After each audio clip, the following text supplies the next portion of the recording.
Hey guys, happy Friday.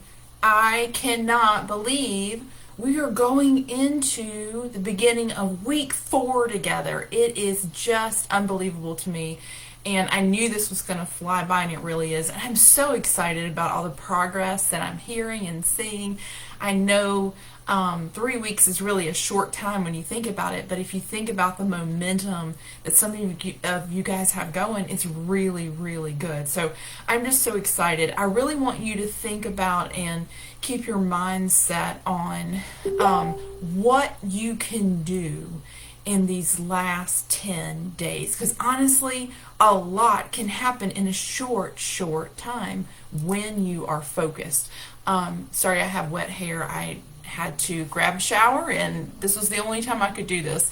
But I want you to keep your focus on what you still can do. And if there's any part of the challenge you haven't really fully given yourself to, maybe you've sort of been in that all or nothing mentality, like, oh, I can't do that much, so I'm not going to do it at all. Take it on today. Get 10 days of momentum. There is still time to make a change. So I just wanted to encourage you in that. So I wanted to talk to you about two things today. One is Saturday's agenda. So far on Saturday's agenda, I want to talk about the role of electrolytes, because that was a question. I specifically want to talk about sodium and general information on that, and then bio-individuality. So that's going to be a big topic. It's been requested that I talk about fasting. I also want to talk about the November group that's coming up. But today, really quickly, I wanted to address when we have an unnatural attachment to food.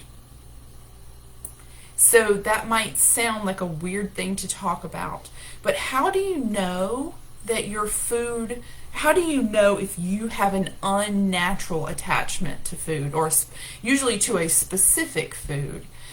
When you say things like, I love this particular food, like I love peanut butter,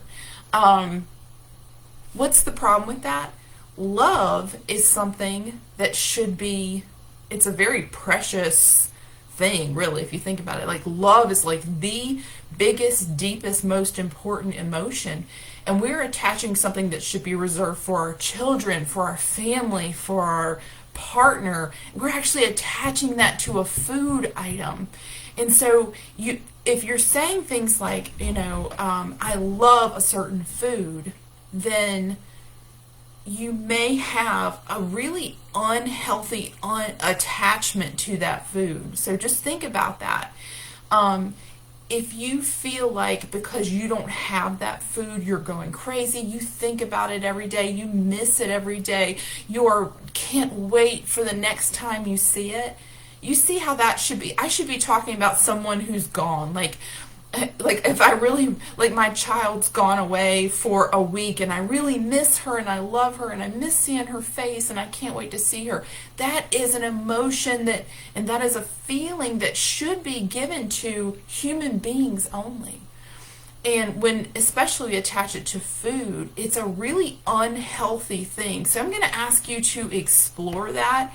And we can dig into this just a little bit more on Saturday too if you want to, because there's a way to detach.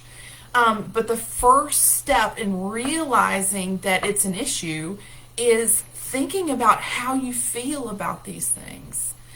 If your life feels empty without a certain food item, you have an unnatural attachment.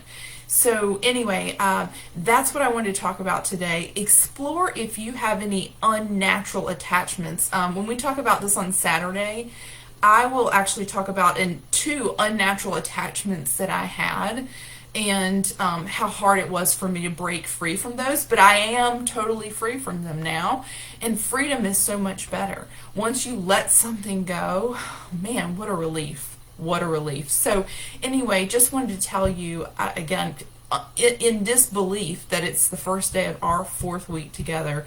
And take this week, whatever you've learned, whatever you've done, whatever you haven't done, take this week for this week and max it out and make this last week of the challenge the best week yet. I will see you guys on Saturday. Have a wonderful day.